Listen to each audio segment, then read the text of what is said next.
Bonjour Rav. Ces derniers temps, je fais beaucoup de rêves qui me perturbent énormément. Ont-ils tous une interprétation? Tout comme le pain est la nourriture du corps principalement parlant, les rêves sont la nourriture de l'âme. Vous savez que le mot rêve en hébreu se dit chalom, et ce sont exactement les mêmes lettres que le mot lechem, pour nous dire que ce sont mamash des nourritures avec lesquelles on peut se lier dans la spiritualité, parce qu'à la base des bases, il faut savoir que le rêve est un 60e de prophétie. Mais on parle de vrais rêves.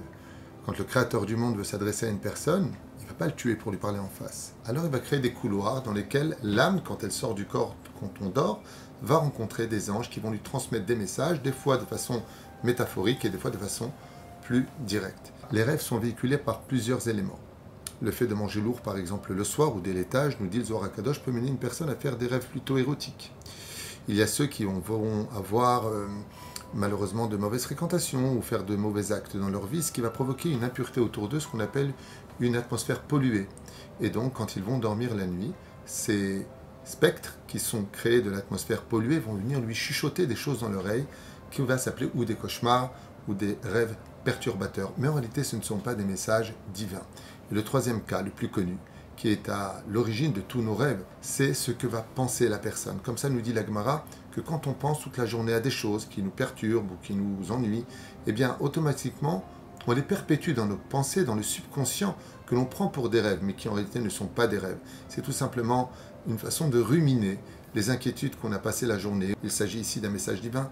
Non, ce sont tout simplement les pensées. Il y a aussi des rêves négatifs, qui selon le Talmud dans Masechet Brachot sont annonciateurs de fais attention, mets de la tzedaka, donne de l'argent à des pauvres, essaie de te racheter un petit peu comme celui qui rêverait que ses dents tombent, que les portes de la maison s'effondrent, que les murs s'effondrent, qui se verrait pendant la prière de la Neila le jour de Yom Kippourim, un Sefer Torah qui brûle. Dans ce cas-là, il faudrait qu'il fasse attention. Les rêves n'ont pas vraiment leur place dans notre génération parce qu'elles sont véhiculées par beaucoup de pollution et beaucoup trop de pensées qui partent à droite et à gauche.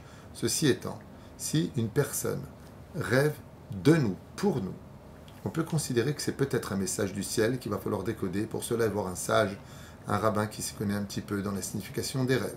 Si par exemple le rêve est répétitif, alors à partir du moment où je le rêve 3 fois ce rêve, qui va revenir, même de façon un peu différente, mais qui va vers le même message, eh bien, il peut être un message du ciel à retenir. Et la troisième chose, si je le fais juste avant de me lever à l'aube, en général, les rêves qui appartiennent au système de l'aube, dans cette tranche d'horaire, sont des rêves qui ont une pseudo-signification. Mais il faut savoir que dans tout rêve de vérité, il y a un peu de mensonge, et dans tout rêve mensonger, il y a toujours une part de vérité. Le plus important sera de retenir que l'interprétation qu'on lui donnera vie ou pas à ce rêve. C'est pour cela qu'il faut toujours être positif. Chalom Tov, Chalom Shalom.